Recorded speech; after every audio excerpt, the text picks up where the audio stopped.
Drawing masters اور ان کی لکھی ہوئی بکس کے بارے میں اگر بات کی جائے تو ہر دور میں آرٹسٹ نے تجربے اور تحقیق کی بنا پر بہت ساری بکس لکھی، ان گنت تجربات ہسٹری میں بھرے پڑے ہیں۔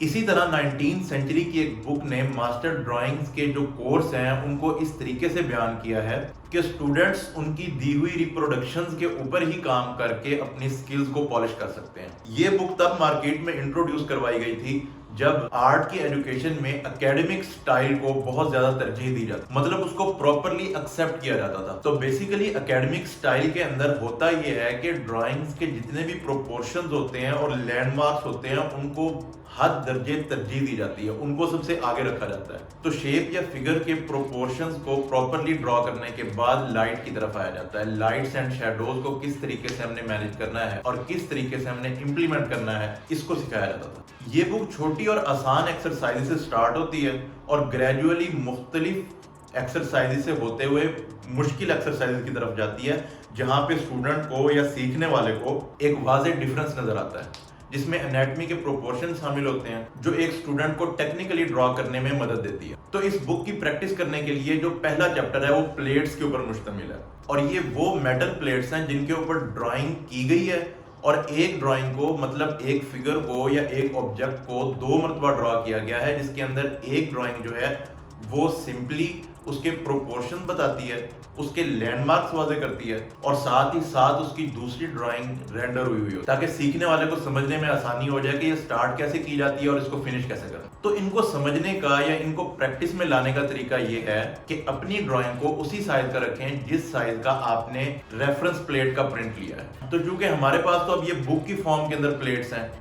یا زیادہ سے زیادہ ہم ان کو پرنٹ نکلوا کے A4 سائز پہ یا A3 سائز پہ جو بھی فیزیبل ہو اس کو سامنے رکھ سکتے ہیں، تو پلیٹ کی جگہ ہمارے پاس پیپر ہے جس پیپر کے اوپر یہ ڈرا ہوا ہو۔ تو کہنے کا مطلب یہ ہے کہ جو سائز پیپر کا ہوگا وہی سائز آپ کی ڈرائنگ شیٹ کا ہوگا، اور فردر مور جو سائز اس کے اندر ایک ڈرائنگ کا ہوگا وہی سائز آپ کی ہی ڈرائنگ کا ہوگا۔ اس کا سب سے بڑا فائدہ یہ ہوتا ہے کہ آپ کا ماڈل کے ساتھ یا آپ کے ریفرنس کے ساتھ ڈائریکٹ کمپیریزن ہو جاتا ہے، آپ بار بار اس کو دیکھ سکتے ہیں۔ تو ڈرائنگ سٹارٹ کرنے سے پہلے آپ نے ماڈل کا جو پیک ایریا ہے اور جو لویسٹ ایریا ہے اس کو پوائنٹ آؤٹ کر دینا ہے کسی بھی ڈاٹ یا کوئی بھی ایک نشان لگا کے۔ اسی طرح آپ نے لیفٹ اور رائٹ سائڈ پہ کرنا ہے، تو اس سے آپ کا ایک ایریا اسپیسیفک ہو جائے گا جس کے اندر آپ نے ڈرا کرنا ہے، جس سے آپ باہر اپنی ڈرائنگ کو نہیں لے کے جا سکتے۔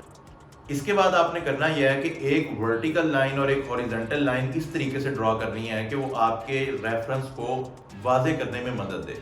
تو اس سے یہ ہوگا کہ آپ کو پتہ چل جائے گا کہ یہ جو میں نے لائن ڈرا کی ہے اس لائن کے اندر یہاں سے یہ فگر سٹارٹ ہوتا ہے، اور اس طریقے یہاں سے ہوتے ہوتے پھر یہ نیچے چین تک یا پاؤں تک یا جو بھی آپ کا ایک ریفرنس ہے وہاں تک جاتا ہے۔ اس کے بعد آپ کو فیچرز کے بیچ جو ڈسٹینس ہے وہ بھی واضح ہونا شروع ہو جاتا ہے کہ اس لائن کے اس سائڈ پہ یہ والا فیچر ہے، اس سائڈ پہ یہ والا فیچر ہے، درمیان میں اس طرح آتا ہے، تو یہ چیز آپ کو کلیئر ہونے لگتی ہے، تو اس سے غلطی کے چانسز کم ہو جاتے ہیں۔ تو یہ ساری ایکسرسائزز اس طرف اشارہ کرتی ہیں کہ آپ نے کس طریقے سے کمپلیکس فارم کو سمپل فارم کے اندر کنورٹ کرتے ہوئے ڈرا کرنا۔ تو یہ جتنی بھی لینڈ مارکس یا ہیلپنگ لائنز آپ ڈرا کریں گے وہ ہر ریفرنس کے لیے ڈفرنٹ طریقے سے آبزرو کرنا ہوتا ہے۔ تو جب آپ اس کی پریکٹس کر لیں گے، اس بک کے اندر جتنی پلیٹس دی گئی ہیں ان کی پریکٹس کر لیں گے تو آپ کو آسانی ہو جائے گی اگر آپ کچھ اور بھی ڈرا کریں۔ اس کے بعد اگر ہم لائٹ کے بارے میں بات کریں تو ان ریفرنسز کے اندر لائٹ کو ڈائریکٹ اس کے اوپر اپلائی کیا گیا ہے، اور جہاں پہ لائٹ اس کی پہنچنی بند ہوتی ہے وہاں پہ ایک ڈائریکٹ شیڈو سٹارٹ ہو جاتا ہے۔ تو اس کا جو شیڈو ہے وہ ڈائریکٹ واضح ہو رہا ہے، تو اس کی ریزن بھی آؤٹ لائن ہی ہے تاکہ سیکھنے والا شیڈو کی بھی آؤٹ لائن ڈرا کر سکے اور سمجھ سکے کہ کس طریقے سے میں نے یہاں سے شیڈو کو سٹارٹ کرنا ہے۔ تو یہاں پر یہ بات ذہن میں رکھی جائے گی کہ ہاف ٹون کی کوئی آؤٹ لائن نہیں ہوتی بلکہ وہ ڈائریکٹ شیڈو کے اندر بلینڈ ہوتا ہے۔ تو یہ بک جیسے جیسے پروگریس کرتی ہے ویسے ویسے کمپلیکس سے کمپلیکس ڈرائنگز آتی جاتی ہیں اور دیکھنے میں وہ ڈرا کرنے میں امپاسبل، اور اسی وجہ سے یہ کہا گیا تھا کہ پلیٹ کا سائز اور آپ کی ڈرائنگ کا سائز سیم ہونا ہے۔ جب آپ اس کا ڈائریکٹ کمپیریزن بار بار کریں گے تو آپ کو آپ کی غلطیاں سلولی گریجولی واضح ہونے لگ جائیں گی۔ آپ کے ڈرائنگ کا جو ریفرنس ہے اس کو آپ نے بار بار دیکھنا ہے، اور ہو سکے تو اس کو اپ سائڈ ڈاؤن کر کے بھی دیکھنا ہے اور لیفٹ اور رائٹ سائڈ سے بھی دیکھنا ہے، تاکہ جتنا ہو سکے آپ کو اپنی مسٹیکس واضح ہوں اور آپ ان کو ریزالو کر سکیں۔